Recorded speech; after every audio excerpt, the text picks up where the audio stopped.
ओम नमो भगवते वासुदेवाय. नमस्कार मंडळी. तर आज आहे अपरा एकादशी. तर मी तुम्हाला अपरा एकादशीची व्रतकथा सांगणार आहे. ही कथा ऐकल्यामुळे आपल्या आयुष्यातील दुःख, दारिद्र्य, गरिबी दूर होत असते आणि त्याचसोबत आपल्याला भगवान विष्णूंचा, माता लक्ष्मीचा आशीर्वाद देखील प्राप्त होत असतो. त्यामुळे व्हिडिओ स्किप न करता शेवटपर्यंत जरूर बघा. चॅनलमध्ये नवीन असाल तर चॅनल लाईक करा आणि सबस्क्राईब देखील करा. तसेच कमेंटमध्ये ओम नमो भगवते वासुदेवाय किंवा ओम महालक्ष्मी नमः लिहायला विसरू नका, जेणेकरून आपल्याला देखील भगवान विष्णूंचा, माता लक्ष्मीचा आशीर्वाद नक्कीच प्राप्त होईल. अपरा एकादशी दरवर्षी वैशाख कृष्ण एकादशी या दिवशी साजरी केली जाते. या एकादशीला भगवान श्री विष्णू आणि त्यांचा 5वा अवतार वामन ऋषी यांची पूजा केली जाते. अपरा एकादशीची कथा. युधिष्ठिर म्हणू लागले की हे देवा, वैशाख कृष्ण एकादशीचे नाव काय आहे आणि तिचे महात्म्य काय आहे, कृपया मला सांग. भगवान श्रीकृष्ण म्हणू लागले की हे राजन, ही एकादशी अचला आणि अपरा या 2 नावाने ओळखली जाते. पुराणानुसार कृष्ण पक्षातील एकादशी ही अपरा एकादशी आहे, कारण ती अपार संपत्ती देणारी असते. हे व्रत पाळणारे लोक जगात प्रसिद्ध होतात. या दिवशी भगवान त्रिविक्रमाची पूजा केली जाते. अपरा एकादशीच्या व्रताच्या प्रभावाने ब्रह्महत्या, भूतयोनी, इतरांची निंदा इत्यादी सर्व पापे दूर होतात. या व्रताचे पालन केल्याने व्यभिचार, खोटी साक्ष देणे, खोटे बोलणे, खोटे शास्त्र वाचणे किंवा बनवणे, खोटा डॉक्टर बनणे इत्यादी सर्व पापांचा नाश होतो. जे क्षत्रिय युद्धातून पळून जातात ते नरकात जातात, पण अपरा एकादशीचे व्रत करून त्यांना स्वर्गही मिळतो. जे शिष्य गुरूंकडून शिक्षण घेऊन त्यांची निंदा करतात ते निश्चितच नरकात जातात, परंतु अपरा एकादशीचे व्रत केल्याने ते या पापातूनही मुक्त होतात. कार्तिक पौर्णिमेला तिन्ही पुष्करामध्ये स्नान करून किंवा गंगेच्या तीरावर पितरांना पिंडदान करून जे फळ मिळते ते अपरा एकादशीच्या व्रताने मिळते. मकर राशीच्या सूर्यामध्ये प्रयागराजमध्ये स्नान करणे, शिवरात्रीचे व्रत करणे, सिंह राशीतील गुरूमध्ये गोमती नदीत स्नान करणे, कुंभमध्ये केदारनाथ किंवा बद्रीनाथचे दर्शन घेणे, सूर्यग्रहणाच्या वेळी कुरुक्षेत्रात स्नान करणे, सुवर्ण आणि अर्धप्रसूता गोदान केल्याने जे फळ मिळते यापासून तेच फळ अपरा एकादशीच्या व्रताने मिळते. हे व्रत म्हणजे पापाचे झाड तोडण्याची कुऱ्हाड आहे. जसे पापाचे इंधन जाळण्यासाठी अग्नी, पापाचा अंधार घालवण्यासाठी जसा सूर्य, मृगांना मारण्यासाठी सिंह जसा, त्यामुळे मनुष्याने पापाची भीती बाळगून हे व्रत पाळले पाहिजे. अपरा एकादशीचे व्रत करून देवाची आराधना केल्याने मनुष्य सर्व पापांपासून मुक्त होऊन विष्णू लोकात जातो. या संदर्भात प्रचलित आख्यायिकेनुसार प्राचीन काळी महिध्वज नावाचा एक धार्मिक राजा होता. त्याचा धाकटा भाऊ वज्रध्वज अतिशय क्रूर, अनितिमान आणि अन्यायी होता. तो आपल्या मोठ्या भावाचा द्वेष करायचा. त्या पाप्याने एका रात्री आपल्या मोठ्या भावाची हत्या केली आणि त्याचा मृतदेह एका जंगली पिंपळाच्या झाडाखाली पुरला. या अकाली मृत्यूमुळे राजा त्याच पिंपळावर भूताच्या रूपात राहू लागला आणि अनेक दुष्कृत्य करू लागला. एके दिवशी अचानक धौम्य नावाचा ऋषी तिथून निघाले. त्यांनी भूत पाहिलं आणि तपोबळाकडून त्याचं भूतकाळ जाणून घेतलं. त्याच्या तपश्चर्येच्या बळावर त्यांना त्या दुर्घटनेचे कारण समजले. ऋषींनी प्रसन्न होऊन त्या भूताला पिंपळाच्या झाडावरून काढून टाकले आणि इतर जगाच्या ज्ञानाचा उपदेश केला. दयाळू ऋषींनी स्वतः राजाच्या भूतापासून मुक्ती मिळवण्यासाठी अपरा अचला एकादशीचे व्रत केले आणि त्याच्यापासून मुक्त होण्यासाठी भूताला आपले पुण्य अर्पण केले. या सद्गुणाच्या प्रभावामुळे राजा भूत घेऊन इथून मुक्त झाला. ऋषींचे आभार मानून दिव्य शरीर घेऊन पुष्पक विमानात बसून स्वर्गात गेला. अशा प्रकारे अपरा एकादशीची कथा वाचल्याने किंवा ऐकल्याने मनुष्य सर्व पापांपासून मुक्त होतो. अपरा एकादशीचे व्रत केल्याने मनुष्याला अपार सुख प्राप्त होते, संपत्तीचे वरदान मिळते आणि सर्व पापांपासून मुक्तता मिळते. आता आपण एकादशीची कथा ऐकूया. एकदा कमेंटमध्ये ओम नमो भगवते वासुदेवाय जरूर लिहा. तसेच तुम्ही चॅनलमध्ये नवीन असाल तर चॅनल लाईक करा आणि सबस्क्राईब देखील करा. आणि तुम्ही हा व्हिडिओ कुठून बघत आहात ते देखील आम्हाला जरूर कळवा. श्रीकृष्णांनी कथा सांगण्यास सुरुवात केली. हे युधिष्ठिर, सतयुगात एकदा मूर नावाचा प्रचंड बलाढ्य राक्षस उत्पन्न झाला. तो महाकाय आकाराचा आणि अतिविक्राळ स्वरूपाचा होता. त्याच्या एका कटाक्षानेच पराक्रमी देवतांच्या हृदयातही भीती सळसळत असे. त्याने आपल्या विक्राळ पराक्रमाने इंद्र, आदित्य, वसु, वायू, अग्नी अशा सर्व देवतांना पराभूत करून स्वर्गातून पळवून लावले. तीनही लोकात त्याच्या अत्याचाराने हाहाकार माजला. देवता भयभीत होऊन इकडे तिकडे पळू लागले. देवतांनी एकत्र येऊन या गंभीर समस्येचा उपाय शोधण्याचा प्रयत्न केला. काही ऋषींनी सुचवले की आपत्तीचा आरंभ करता असुर असल्याने प्रथम भगवान शंकरांच्या शरण जावे, तर काही देव त्वरित विष्णूकडे धाव घेण्याची मागणी करत होते. थोड्या विचार विनिमयानंतर सर्व देवता आधी कैलास पर्वतावर जाऊन महादेवांचे शरण घेण्यास तयार झाले. अखेरीस देवराज इंद्र इतर देवतांसहित देवऋषी नारदाला बरोबर घेऊन कैलास पर्वतावर भगवान शंकरांच्या समोर उपस्थित झाले. इंद्राने व्याकुळ होऊन महादेवांना सारा वृत्तांत सांगितला आणि विनवू लागला की हे कैलासपती महादेव, उंबर राक्षसाच्या भीतीने आम्ही सर्व देवता स्वर्ग सोडून मृत्यू लोकात भटकत आहोत. त्याने आम्हाला पदच्युत करून स्वर्गावर आपले अधिपत्य मिळवले आहे. त्याच्या दहशतीने संपूर्ण त्रिभुवन थरथर कापत आहे. देवतांची स्थिती हलाखीची झाली आहे. सूर्यदेव, वायुदेव यांसारख्या देवतांना हकलून दिल्यामुळे पृथ्वी लोकावरही विनाशक परिणाम होऊ लागले आहेत. ऋतुचक्र बिघडले, पर्जन्यवृष्टी अनियमित झाल्याने जीवजंतूंना दुःख भोगावे लागत आहे. कृपा करून आम्हाला या संकटातून सोडवा. भगवान शंकरांनी चिंताक्रांत देवतांकडे पाहत शांतपणे ठांब स्वरात उत्तर दिले, हे देवतांनो, तिनेही लोकांचे अधिपती आणि भक्तांच्या दुःखांचा नाश करणारे भगवान विष्णू यांच्या चरणी जाणे उचित ठरेल. फक्त श्रीहरीकडेच तुमच्या या संकटाचे समाधान करण्याचे सामर्थ्य आहे. त्यांच्याशिवाय इतर कोणीही मुरासारख्या प्रचंड दैत्याचा पराभव करू शकत नाही. शंकराचे मार्गदर्शन मिळताच सर्व देवगण भगवान विष्णूंच्या शरणार्थ गेले. तर क्षीरसमुद्रातील आपल्या शेषनागाच्या शयेवर त्या समयी भगवान विष्णू योगनिद्रेत मग्न होते. देवतांनी क्षीरसागराच्या किनारी उभे राहून दोन्ही हात जोडले आणि भगवान विष्णूंची भक्तिभावाने स्तुती करू लागले. देवर्षी नारदही आपल्या विनेच्या मधुर तालावर नारायण नारायण असा जप करत देवतांच्या स्तुतिगानात सहभागी झाले. इंद्राने स्तुती स्तोत्र गायन केले. हे देवतांच्या वंदना करण्यास पात्र असणाऱ्या प्रभू, तुम्हाला कोटी कोटी प्रणाम. हे मधुसूदन, दैत्यांचा संहार करून देवांचे रक्षण करणाऱ्या स्वामी, आम्हाला वाचवा. दैत्यांच्या भयाने आम्ही आसरा शोधत तुमच्या चरणी आलो आहोत. भगवान, आपण या संपूर्ण जगताचे करते, माता पिता आणि पालन करते आहात. सर्व प्राण्यांचे संहार करता सुद्धा आपणच. आकाश पाताळ चराचर सृष्टीतील प्रत्येक कण आपल्यातूनच उत्पन्न झाला आहे. ब्रह्मदेव, सूर्य, चंद्र, अग्नी, वायू आणि जल अशा प्रत्येक तत्वात आपलेच रूप आहे. मंत्र, यज्ञ, तंत्र, याज्ञ, कर्मे आणि त्यांचे भोगताही आपणच आहात. आपल्याशिवाय त्रिभुवनात काही स्थिर नाही. आम्ही सर्व देवता मुंब्र राक्षसाच्या प्रभावाने स्वर्गभ्रष्ट होऊन सैरभैर पळत आहोत. कृपा करून त्या दृष्ट असुरापासून आमचे रक्षण करा. देवतांची ही करुण प्रार्थना शांत क्षीरसागरात गुंजू लागली. या आर्तहाकांचा स्पर्श योगनिद्रेत तल्लीन असलेल्या भगवान विष्णूंना झाला.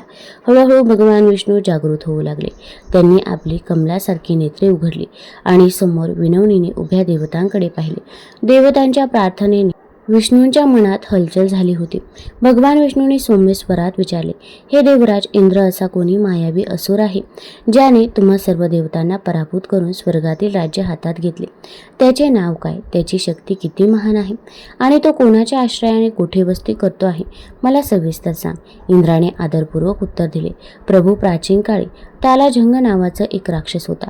त्याचाच महापराक्रमी पुत्र मोर नावाचा असुर आता त्रिभुवनात उच्छाद मांडत आहे. चंद्रावती नावाच्या नगरात त्याने आपले भयानक राज्य स्थापन केले आहे. त्याने स्वर्गातून इंद्र, सूर्य, अग्नी, वरुण, यम, वायू, चंद्रमा अशा सर्व देवतांना हकलून लावले आहे. इतकेच नव्हे तर तो स्वतः सूर्यदेव बनून तेजस्वी प्रकाश पाडत आहे आणि स्वतःच मेघ बनून पाऊसही पाडतो. त्याला पराभूत करणे आमच्या कोणाच्याच हातात उरलेलं नाही. हे असुर निकंदन, प्रभू, आपणच त्या दृष्ट मुराचा वध करून आम्हा सर्व देवांना पुन्हा अभय द्यावे. इंद्राचे निवेदन ऐकताच भगवान विष्णूने त्यांना दिलासा दिला. त्यांनी निर्धाराने उद्गारले, हे देवतांनो, तुमची व्यथा मला पूर्ण समजली आहे. काळजी करू नका. त्या दृष्ट असुराचा संहार लवकरच मी स्वतः करेन. चला, आपण सर्वजण चंद्रावती नगरीकडे प्रयाण करू. तिथे जाऊन मीच त्या राक्षसाचा अंत करून तुमचे भय दूर करतो. भगवान विष्णूंचे आश्वासक शब्द कानावर पडताच देवतांच्या चेहऱ्यावर पुन्हा आशेचा प्रकाश फुलला. प्रभू आमचे रक्षण करतील असा विश्वास त्यांच्या अंतःकरणात दृढ झाला. सर्वजण भगवानांसोबत तत्क्षणी चंद्रावती नगरीकडे प्रस्थान करण्यास सिद्ध झाले. भगवान विष्णूंनी आपला दिव्य पक्षी गरुडराजला साथ घातले. विशाल पंख असलेला सुवर्णदही गरुड काही क्षणातच हजर झाला. सर्व देवतांनी जय श्रीहरी असा जयघोष केला आणि भगवान विष्णू गरुडावर आरूढ झाले. इंद्रादी देवताही त्यांच्या पाठोपाठ आकाशमार्गे निघाले. गरुडाने प्रचंड वेगाने गगनात झेप घेतली.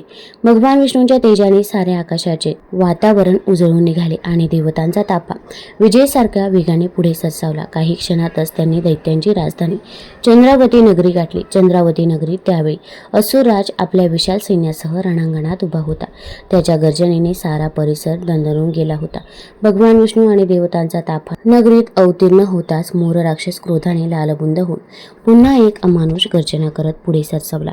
मोराने दोन्ही लाल डोळे वटारत भगवान विष्णूकडे पाहिले आणि उद्धटपणे हसत गर्जना केली.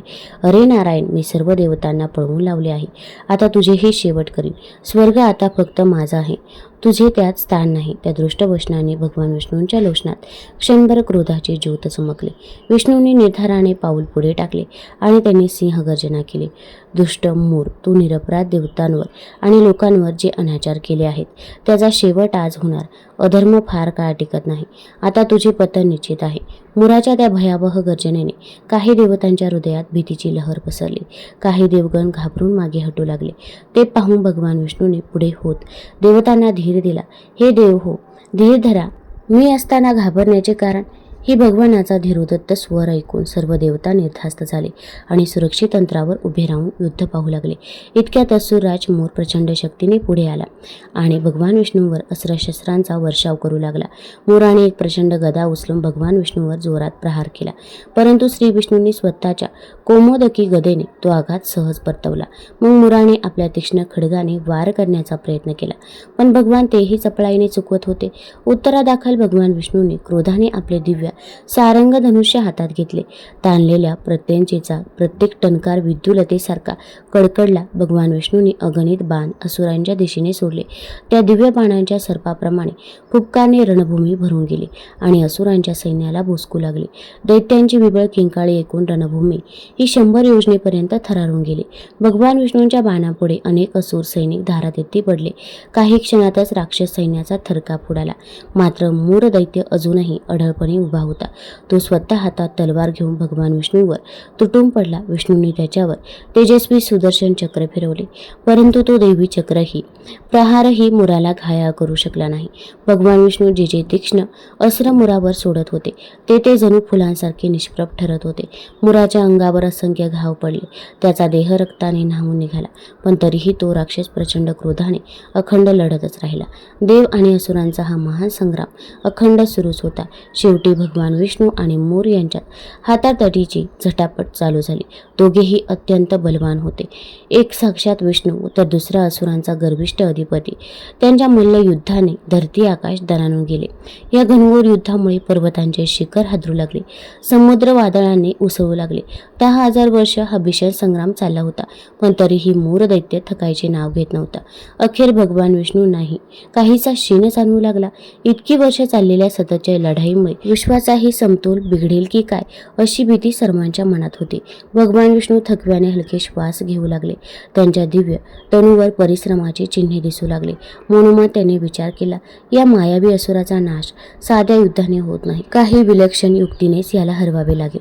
थोडा विश्राम घेतला तर नव्या शक्तीचा संचय करून याचा अंत करता येईल असा निष्कर्ष काढून भगवान विष्णूने युद्धातून अल्पकाल माघार घेण्याचे ठरवले. विष्णू उत्तरेकडील पवित्र बद्रिकाश्रम प्रदेशात जाऊन पोहोचले. तिथे त्यांना हेमवती नावाची एक भली मोठी गुहा दिसली, जिचा एकच प्रवेशद्वार होता. तिचे अंतराळ गूढ अंधकरणाने भरलेले होते. गुहेच्या भिंतीवर सुवर्ण धातू सारखी झळाळी दिसत होती, म्हणून तिला हेमवती असे नाव प्राप्त झाले होते. त्या गुहेत शिरताच थंडगार शांततेची लहर भगवानाला जाणवली. युद्धामुळे आलेला क्षीण घालवण्यासाठी भगवान विष्णू गुहेच्या आत गेले आणि थोडा विश्राम घेण्याकरता योगनिद्रेत तल्लीन झाले. राक्षस मोराने जेव्हा पाहिले की भगवान विष्णू रणभूमीवर दिसत नाहीत, तेव्हा तो त्यांच्या मागावर बद्रिकाश्रमाकडे गेला. थोड्याच वेळात तोही त्या हेमवती गुहेजवळ येऊन पोहोचला. गुहेत प्रवेश करताच त्याला भगवान विष्णू निद्राधीन अवस्थेत दिसले. आपल्या महान शत्रूला असे निष्क्रिय पाहताच मोराच्या डोळ्यात क्रूर आनंद चमकला. अहो भाग्य, आता या सुखद संधीचा लाभ घेऊनच विष्णूचा कायमचा अंत करायला हवा असे मनात ठरवून मोर पुढे सरसावला. त्याने आपली भल्या मोठी तलवार हातात घट्ट धरली आणि भरदार हाताने भगवान विष्णूवर घाव घालण्याचा प्रयत्न केला. मात्र त्या क्षणी अघटित चमत्कार घडला. भगवान विष्णूंच्या योगनिद्रास्थित देहातून एक दिव्य तेजाचा पुंज बाहेर पडला आणि क्षणार्धात तो तेजोमय रूपातील एका अत्यंत उज्ज्वल कन्येमध्ये रूपांतरित झाला. ती देवी सुवर्णभूषित कवच आणि दिव्य अलंकाराने सुशोभित होती. तिच्या मुखावर अद्भुत तेज आणि धैर्याचा मिलाप झळकत होता. त्या अद्भुत कन्येच्या प्रकट होताच तिच्या शरीरातून प्रखर ज्योतिपुंज प्रकाश चहूबाजूनी पसरला. तो तेजस्वी प्रकाश पाहून मोर दैत्य अचानक थबकला आणि दचकून काही पावले मागे हटला. त्या दिव्य कन्येने आपल्या कराल शस्त्रासह सज्ज होऊन असुराकडे रोखून पाहिले. तिच्या कपाळावरील भुवया संतापाने ताणल्या गेल्या होत्या आणि डोळ्यात प्रखर रोष चमकत होता. देवीने क्रोधाने गर्जना केली, "अरे अधमा असुरा, योगनिद्रेत असलेल्या माझ्या प्रभूवर कपटाने वार करण्याचा प्रयत्न करत आहेस? जर हिंमत असेल तर आधी माझ्याशी लढून दाखव, मग पाहूया तुझं बळ." देवीच्या स्वराने गुहेतील वातावरणही थरारून गेले. क्षणभरात स्वतःला सावरत मोरदैत्य क्रोधाने उन्मत्त झाला. त्याने उत्तरादाखल एक विकृत किंकाळी फोडली, "दृष्ट स्त्री, तू कोण आहेस? माझ्या आड येणार विष्णूला तर मी संपवणारच होतो, पण आता आधी तुला संपवतो." असे म्हणून तो त्या देवीवर तुटून पडला. मुराने आपल्या तलवारीचे तीक्ष्ण वार देवीच्या दिशेने झोडपले, परंतु ती तेजस्विनी देवी अतिशय जलद आणि सिद्धहस्त होती. तिने अत्यंत चपळाईने सर्व वार परतवून लावले. तिच्या हालचाली इतक्या वेगवान आणि लवचिक होत्या की मोराला तिचा मागमूसही लागत नव्हता. देवी आणि मोर यांच्यात घनघोर युद्ध सुरू झाले. ते युद्ध जरी प्राणांतिक होते तरी फार काळ टिकले नाही. काही क्षणातच देवीने आपले दिव्य शक्तीचा प्रचंड आविष्कार केला. एक भीषण हुंकार भरत तिने मोरावर असा प्रहार केला की त्या असुराच्या हातातून तलवार खाली कोसळली. क्षणाचाही विलंब न लावता देवीने पुढे झेपावत आपल्या तलवारीने मोराचे मस्तक धडावेगळे केले. शेवटी त्या असुराने एक भीषण आर्त किंकाळी केली आणि पुढच्या क्षणी त्याचा प्राणहीन देह जमिनीवरती कोसळला. महान अत्याचारी असुराचा त्या दिव्य देवीने संपूर्ण संहार केला होता. त्या क्षणी आकाशातून देवतांनी आनंदाने पुष्पवृष्टी केली आणि जय देवी, जय भगवान विष्णू, ओम नमो भगवते वासुदेवाय अशा जयघोषाने सारी गुहा निनादू लागली. इतक्यात योगनिद्रेच्या गाढ तंद्रीतून भगवान विष्णू जागे झाले. त्यांनी डोळे उघडले आणि समोरचे दृश्य पाहून क्षणभर थक्क झाले. जमिनीवर मोर राक्षसाचा निर्जीव देह पडला होता आणि थोड्या अंतरावर एक अद्भुत तेजस्वी देवी उभी होती. त्या देवीचे रूप पाहून भगवान विष्णूंच्या मनात उमगले की या अद्वितीय शक्तिमूर्ती देवीनेच आपल्या अनुपस्थितीमध्ये मोराचा अंत केला असावा. भगवान विष्णूंनी प्रेमफळाने त्या दिव्य कन्येकडे पाहिले. देवीनेही त्यांना पाहताच विनम्रपणे हात जोडले आणि नतमस्तक झाले. तिच्या लोचनात परमभक्तीची ज्योत प्रकट होत होती. भगवंतांनी कोमल स्वरात विचारणा केली, "हे देवी, तू कोण आहेस? या राक्षसाचा वध करून तू माझे रक्षण केले आहेस. तू जणू माझ्या शरीरातून प्रकट झालेली शक्ती असावी असे मला वाटते. सांग, तू माझ्या कोणत्या तेजाचे रूप आहेस?" तेव्हा देवीने अत्यंत आदराने उत्तर दिले, "स्वामी, मी आपल्या तेजातून प्रकट झालेली आपली शक्ती आहे. आपल्या संरक्षणासाठीच माझा जन्म घडला आणि आपण निद्राधीन असताना या दुष्ट राक्षसाने आपल्यावर वार करण्याचा प्रयत्न केला आणि त्या क्षणी आपल्या शक्तिरूपाने मी प्रकट झाले. आपल्याला श्रम न होता या अधर्मी असुराचा नाश करण्याचे भाग्य मला लाभले. ही कृपा केवळ आपल्या आशीर्वादामुळे संभवली." देवीचे विनम्र शब्द ऐकून भगवान विष्णू परमप्रसन्न झाले. भगवान विष्णूंनी प्रसन्न होऊन त्या देवीला वरदान देण्याचे ठरवले. त्यांनी प्रेमपूर्वक म्हणाले, "हे देवी, तू आज अधर्मावर विजय मिळवून धर्माचे रक्षण केलेस. आज या पवित्र एकादशी तिथीला तुझा जन्म झाला आहे. त्यामुळे आजपासून लोक तुला एकादशी देवी या नावाने पूजतील आणि ज्या तिथीला तू प्रकट झालीस त्या दिवसाला उत्पन्न एकादशी असे नाव देण्यात येईल. ही तिथी मला अतिशय प्रिय आहे. जो कोणी माझे भक्त या दिवशी उपवास करतील आणि भक्तिभावाने तुझी व माझी पूजा करतील त्यांच्या सर्व दुःखांचा नाश होईल. त्यांच्या पापाचे क्षालन होऊन त्यांना अक्षय पुण्याची प्राप्ती होईल. जे माझे भक्त आहेत ते पुढे तुझ्याही भक्तीत रमतील." विष्णूंच्या आश्वासक वचनाने देवीचे मन कृतार्थ झाले. आनंदाने तिचे नेत्र पाणावले. भगवंतांना दंडवत घालून त्यांच्या चरणावर आपले मस्तक ठेवले. दरम्यान देवताही गुहेत येऊन पोहोचले होते. युद्ध संपले असल्याचे पाहून त्यांनी आत यायला धजावलं.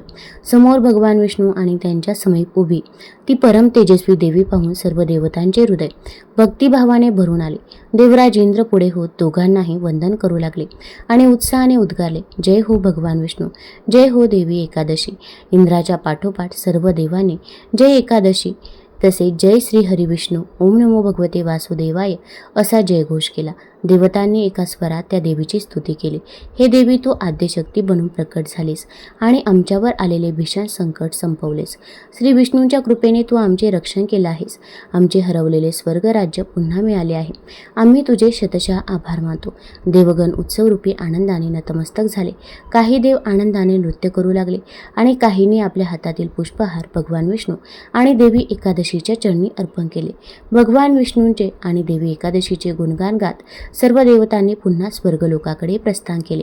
मूर राक्षसाच्या संहारानंतर त्रिभुवनात सर्वत्र शांती पसरली. देवांना त्यांची प्रत्येक जबाबदारी व पद पुन्हा प्राप्त झाले. इंद्राने पुन्हा स्वर्गसिंहासन भूषवले. सूर्यदेवाने पूर्ववत तेजाने तीनही लोक प्रकाशमान केले. वायुदेवाने मंद सुगंधित समीर वाहन देखील सुरू केले आणि संपूर्ण सृष्टीत नवचैतन्य भरून गेले. त्या दिवसापासून एकादशीचे व्रत हे केले जाते. तुम्हाला जर ही कथा, ही माहिती आवडली असेल तर चॅनल लाईक करा, सबस्क्राईब करा आणि आपल्या मित्रपरिवारासोबत जरूर शेअर करा. धन्यवाद.